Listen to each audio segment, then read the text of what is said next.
A man lives inside a tree, not beside it, not beneath it, inside it. A fallen redwood the length of a ship, its hollowed interior dry and faintly glowing with lantern light. A wood stove pipe rises through a notch in the bark.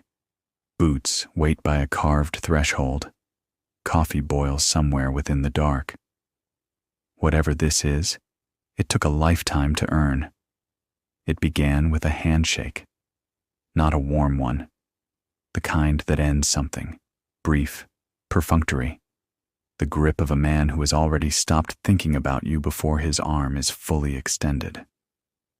Elias Turner was 52 years old when Harlan Briggs, foreman of the Copper Ridge cattle operation, looked him square in the chest, not the eyes, and said, "You've given good years. Ranch is moving younger." That was all. No argument would have changed it. Elias did not argue. And he had known it was coming the way you know a season is turning, not from a single sign, but from the accumulation of small ones. The younger hands had been quietly assigned his work before he was told. His bunk had been given a different blanket. Nobody said anything, but everything said it. He packed the same morning. He had little enough that packing did not take long. Wool blankets, a change of clothes, a canvas coat, a tin plate and cup, a small sack of dried provisions. His tools were the heaviest part of it, a handsaw with a crosscut blade, a draw knife worn smooth at the handles, a chisel and mallet, and a sharpening stone wrapped in oilcloth. He'd carried those tools for 30 years. They were better maintained than anything else he owned. His horse, a dun gelding named Cobb, waited without complaint at the fence post. Cobb was 11, which in horse years made them something like contemporaries. Elias was not a man given to self-pity. He had observed over the years that self-pity was a luxury that burned clean and left nothing useful behind. What he felt instead, riding out through the gate of Copper Ridge for the last time, was a kind of flat, open silence inside him. Not grief exactly, more like the quiet that follows a long conversation when both parties have run out of things to say. He had some money, not much, enough for a few weeks if he was careful. He had no family he could go to without embarrassment, and no town he called his own. He pointed Cobb northward along the coast, toward the redwood country, because he had heard the timber was thick there, and the land was not yet crowded with people who would ask where he was headed.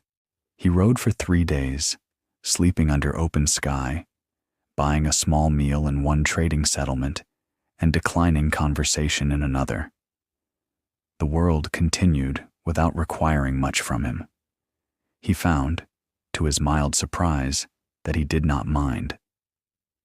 The rain came on the 4th afternoon without much warning, a wall of it, moving in from the Pacific, the kind of spring rain that does not negotiate. The redwoods here were enormous, older than any structure Elias had ever sheltered under, their bark the color of dried blood, their canopy so high it disappeared into its own mist.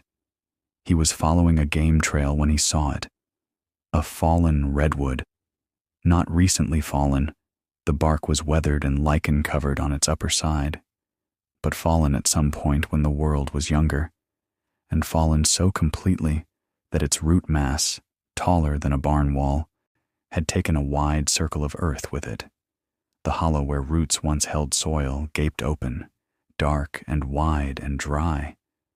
Elias rode toward it slowly.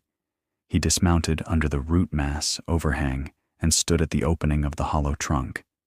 Rain hammered the canopy above. Here, at the entrance of the fallen tree, it was almost silent. The interior was roughly triangular in cross-section, the flat underside of the trunk forming a ceiling maybe 5 feet high at center, the sides curving down to the ground. It ran back at least 40 feet, possibly more. He couldn't see the end of it in the dim light. The floor was dry forest duff, decades of accumulated decomposition, soft underfoot. No standing water.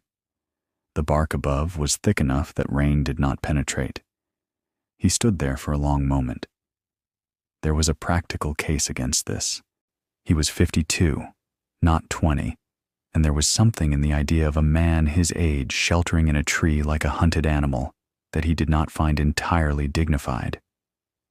He had spent 3 decades being useful on other men's land. He had skills and tools and the capacity to build something proper.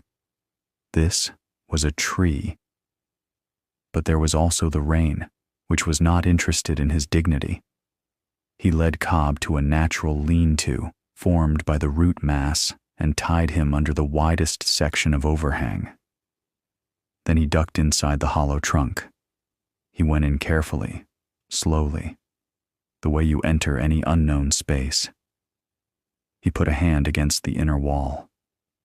The wood was smooth in places where the interior had weathered over years, not rotted, not soft, just smooth, as though polished by time. The smell was extraordinary, deep and spiced and slightly sweet, something between cedar and warm earth, nothing like decay. He stood in the center and listened. He could hear the rain on the outer bark, but faintly, like rain heard from inside a house. The sound of the forest, the high branches moving, the creak of nearby trees, was present but distant, filtered. He could hear his own breathing with unusual clarity. He told himself it was one night. That was the honest thing to say to himself, because he genuinely did not know what it would become.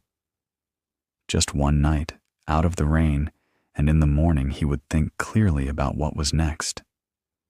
He set his pack down and got to work making a small fire.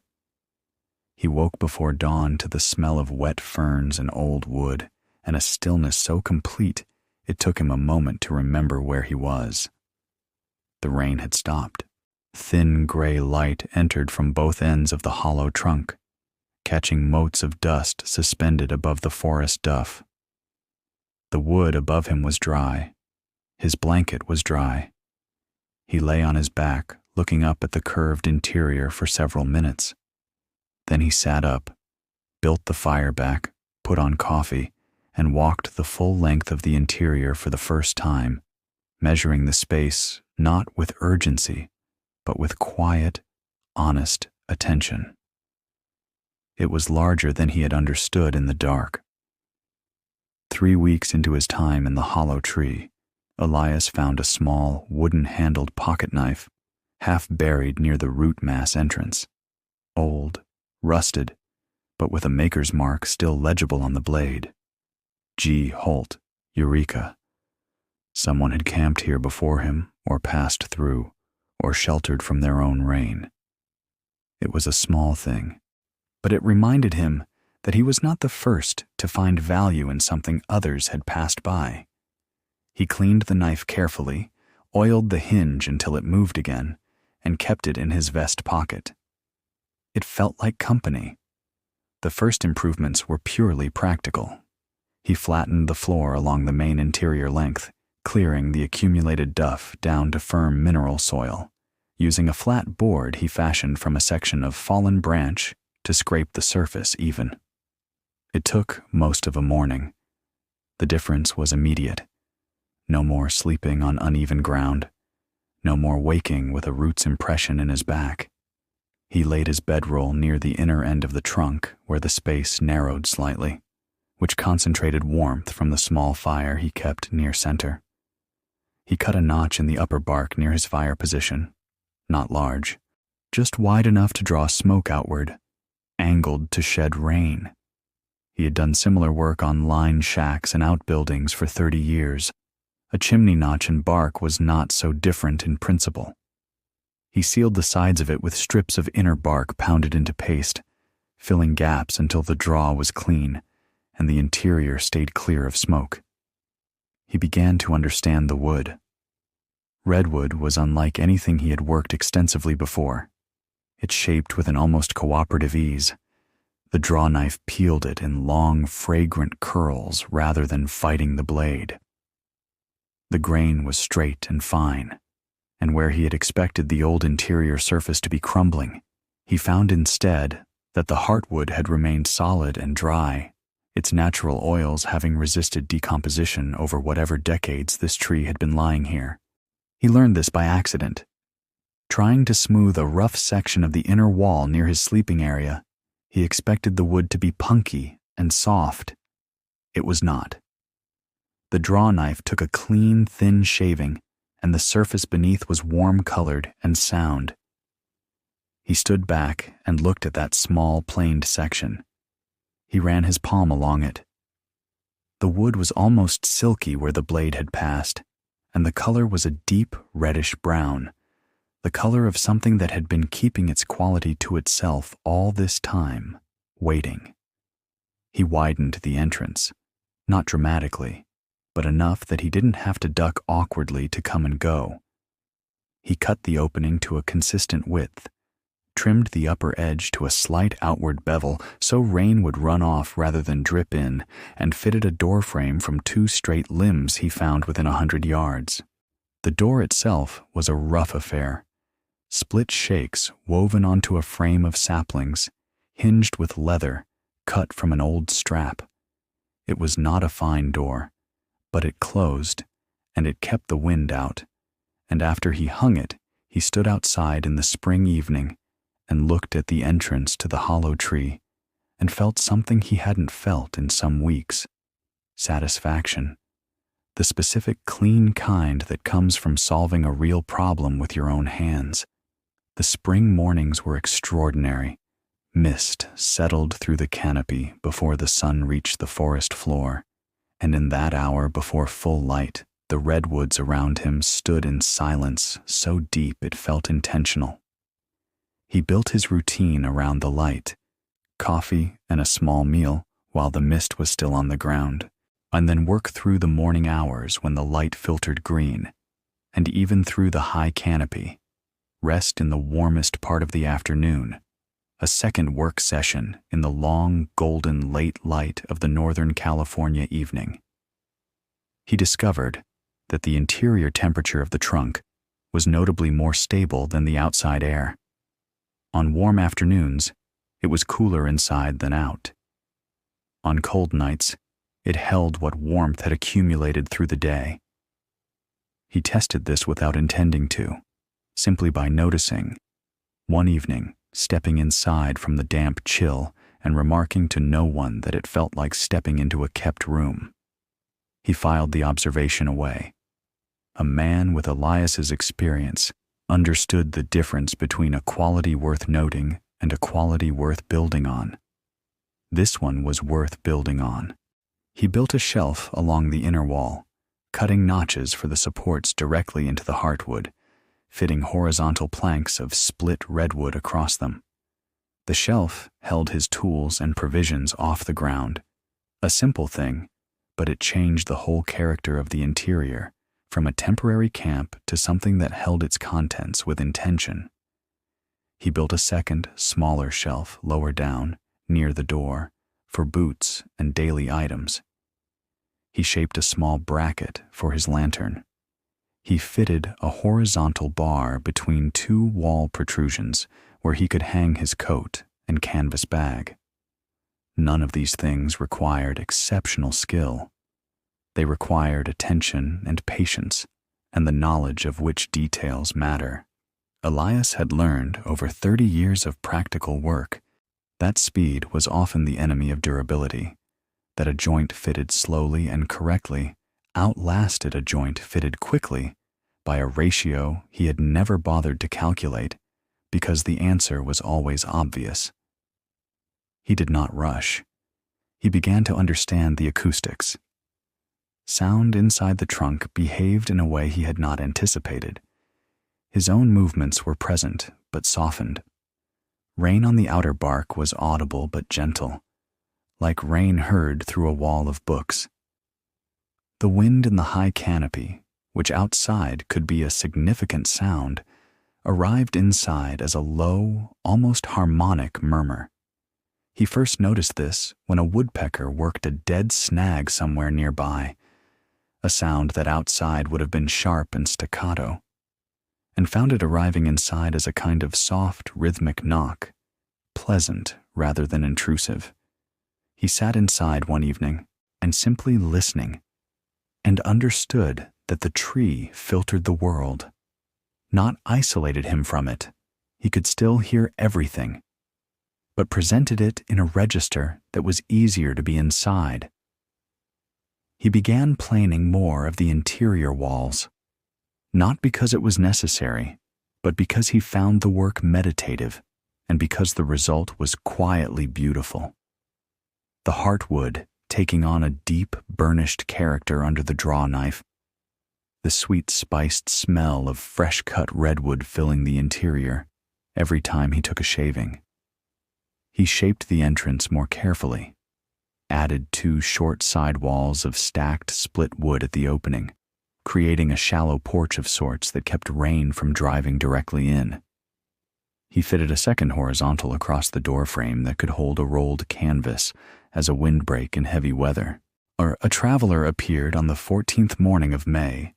Elias heard the horse before he saw it, a steady, unhurried sound on the game trail that had brought him here himself. He was outside by the root mass, sharpening his chisel on the oilstone, when a man in a wide-brimmed hat and a heavy coat came through the trees leading a pack horse. The man stopped when he saw the entrance to the hollow trunk, clearly not expecting it. Then he looked at Elias. "Morning," Elias said. The man looked at the entrance again. "You living in there?" "Staying a while." The traveler, he gave his name as Declan, said he was moving lumber samples to a trader in Arcata, walked slowly to the entrance and looked in. He was quiet for a moment, and then, "That's redwood heartwood." "It is." "Doesn't rot." "Doesn't seem to." Declan looked at the planed sections of interior wall, at the shelf, at the notched chimney and the fitted door frame. He looked at it for some time without speaking. Then he said, "How long have you been at this?" "Few weeks." Declan stood back and looked at the exterior of the fallen trunk, the overhang of the root mass, the careful entrance, the rope-hung canvas rolled tight above the door. He said nothing for a moment. Then he said, "That's not a camp. That's a place." He stayed for coffee and left an hour later, and Elias thought about that phrase for the rest of the day. That's a place. He stood in the center of the interior that evening with his lantern held up and looked at what he had made.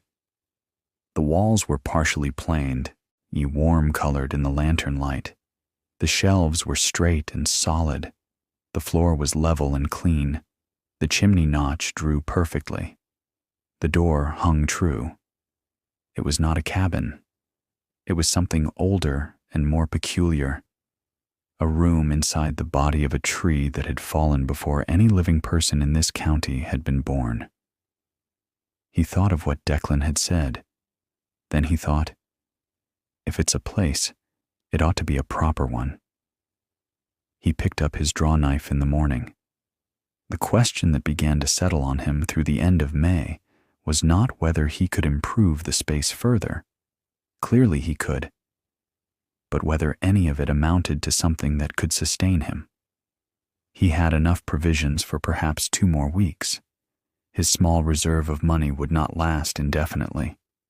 He had been, for the whole of his working life, a man who contributed to operations larger than himself, the cattle, the land, the machinery of a functioning ranch.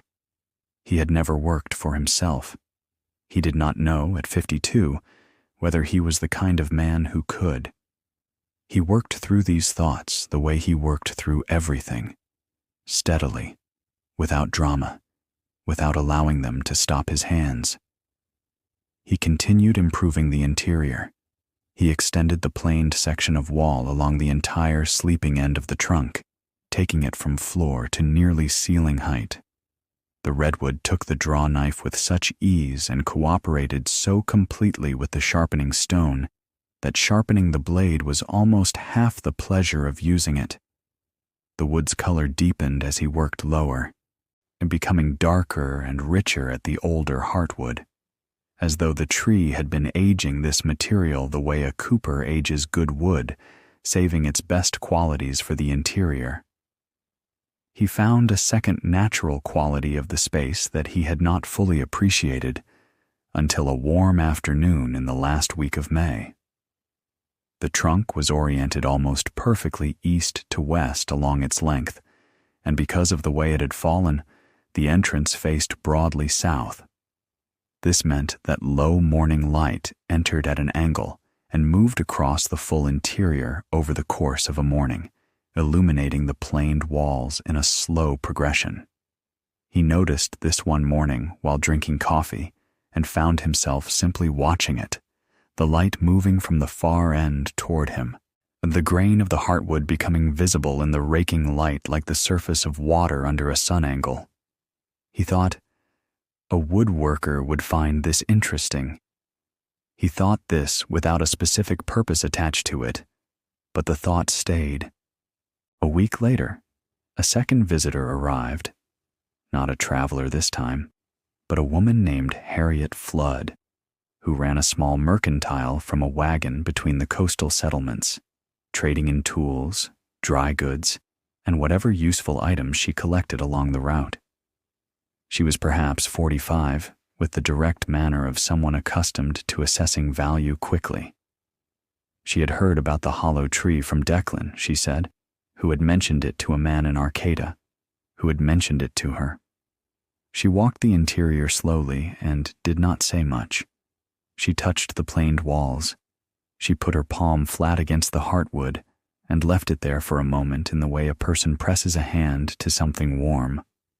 She looked at the shelf joinery, at the door frame, at the chimney notch. "Are you a carpenter?" she asked. "I was a ranch hand." She turned and looked at him directly. A ranch hand didn't plane these walls. "I had time. You have good tools." She looked at the draw knife on its peg. "And you know how to use them." She bought 2 dressed planks from him, sections he had split and smoothed from a nearby windfall, paying him a fair price in coin without negotiation.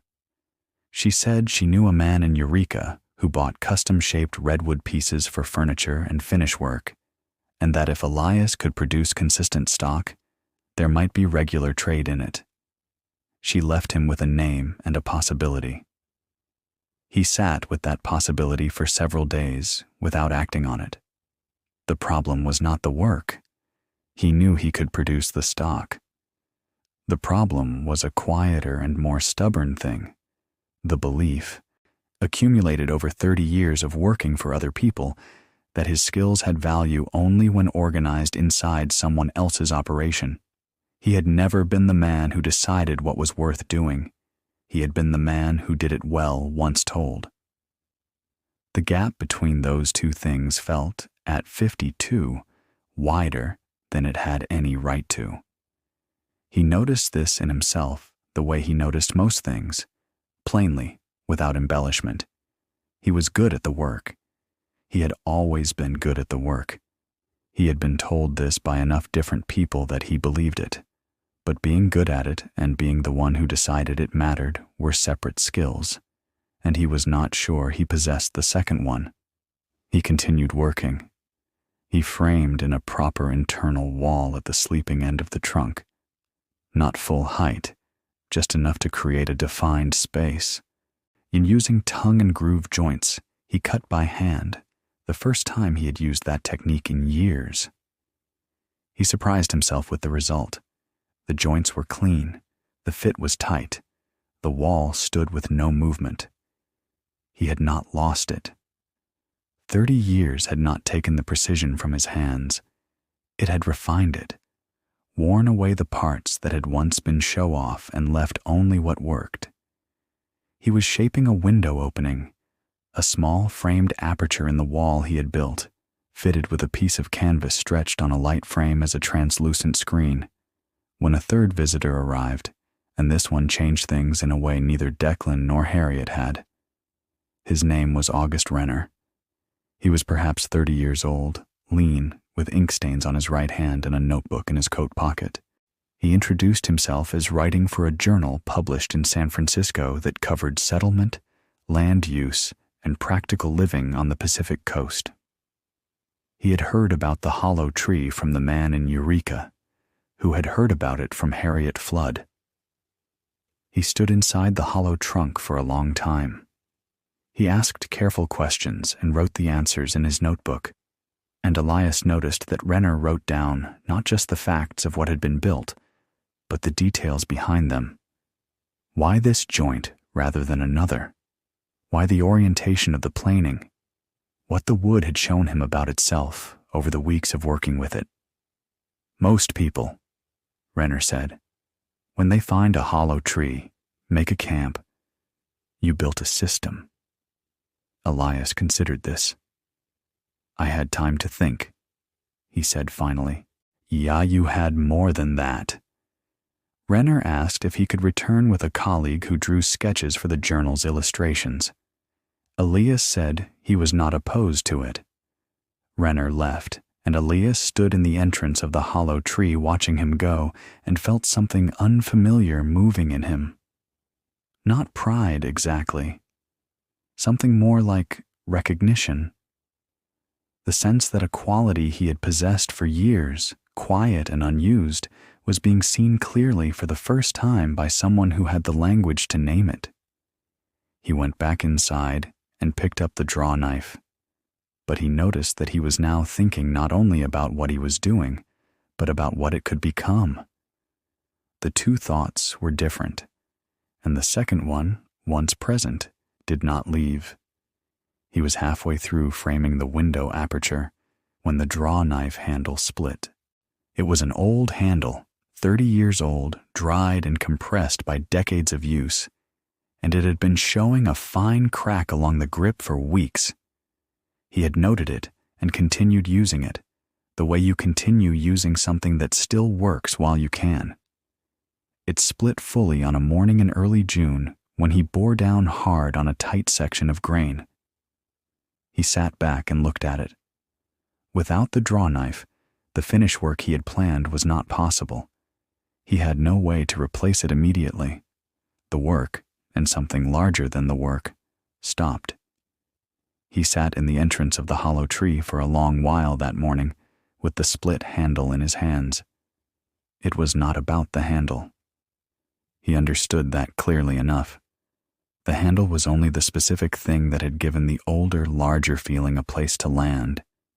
He was 52 years old. He was living in a fallen tree in a forest with no employer, no dependents, no fixed address, and no clear plan beyond the work in front of him. Harriet had bought 2 planks. Renner had taken notes. None of that was a life yet. It was the raw material of a possibility, and raw material required someone to shape it. And the question, the one he had been holding at arm's length for weeks by keeping his hands busy, was whether he was that someone. He thought about Copper Ridge. He thought about the handshake. He thought about the pocket knife he had found at the root mass, G. Holt, Eureka, and the unknown man who had left it behind, having passed through without stopping. He had stopped. He had looked at a hollow tree and decided it was worth more than one night. That had been his decision. No one had assigned it to him.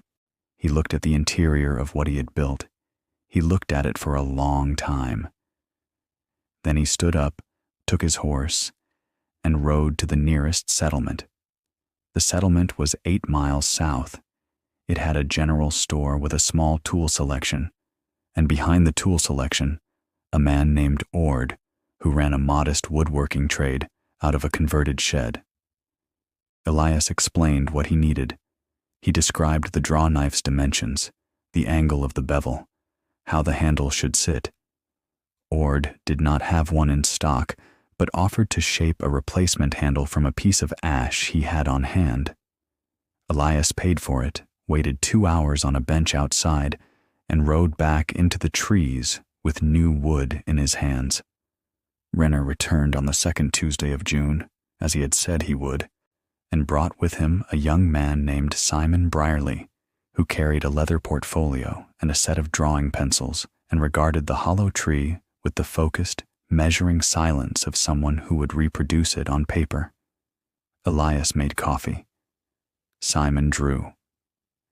Renner asked questions in his methodical way, working from the beginning, the first night, the smoke notch, the first planed section of wall, and Elias found that in telling it sequentially, he understood it better himself. It had not been a plan. It had been a series of small decisions, each one following naturally from the last, each one made with the materials and conditions at hand, rather than in spite of them. "That's how good building works," Renner said, writing. "I suppose it is," Elias said. "I never built anything for myself before." Renner looked up. "Is that what this feels like? Building for yourself?" Elias thought about it honestly.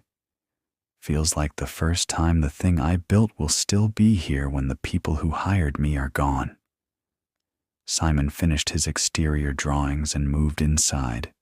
The morning light was doing its full progression across the heartwood walls, the grain surfacing in the raking angle, and Simon stopped drawing twice, simply to look at it.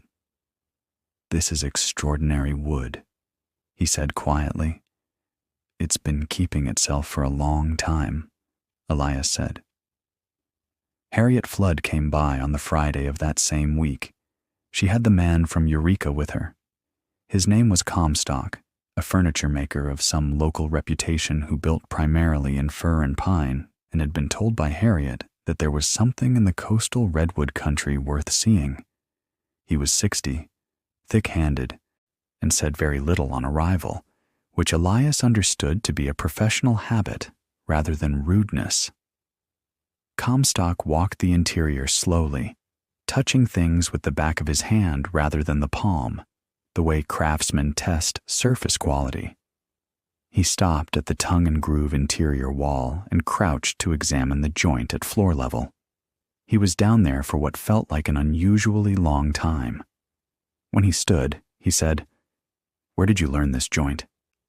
"Ranch work. Stall construction mostly." Comstock looked at the joint again. "This is furniture-grade work." "It's what I had time for."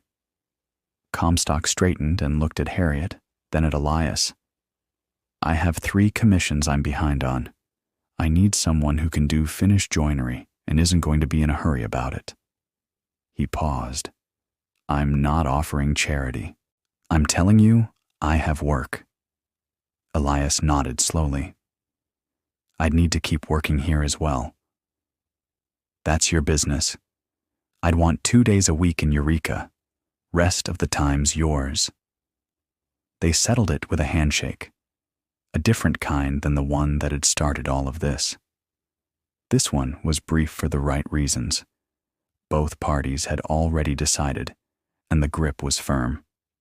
Renner's piece appeared in the journal in the last week of June. Elias did not see it immediately. The journal was published in San Francisco and arrived in the coastal settlements after a delay. But Harriet brought him a copy when she passed through in the first week of July, and he read it, sitting in the entrance of the hollow tree, on a warm evening with the light fading slowly through the canopy. Renner had written about the tree itself as much as about Elias. He had written about the heartwood's quality, the natural insulation, the acoustic properties, the way the orientation captured morning light. He had written about the tools and the approach. He had written, near the end, that the man who lived inside the tree had not built a curiosity, but a proof, that the qualities of a material, properly understood, were not found in catalogs or specifications, but in patient conversation with the thing itself. Elias read that paragraph twice. He folded the journal and put it on the shelf above his coffee tin. Over the weeks that followed, He completed the work he had imagined. He planed the full interior to finished quality. He fitted a second built-in shelf along the north wall, lower and wider, useful as a work surface. He shaped 2 small window apertures, one at each end of the trunk, framed and fitted with translucent oil paper that softened the light entering from both directions.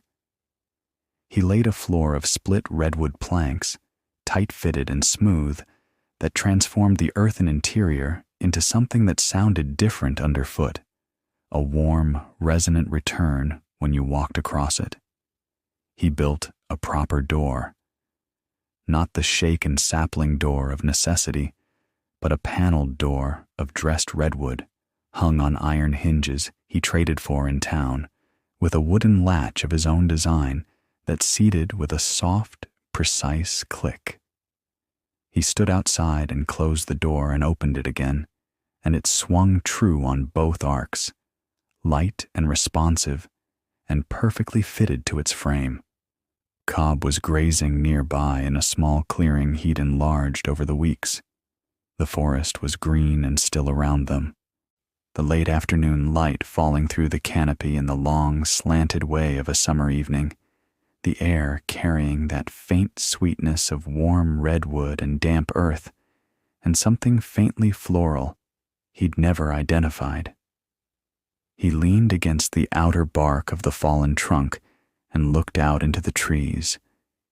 He had come to this place with tools and no plan, and the quiet feeling of a man the world had finished with.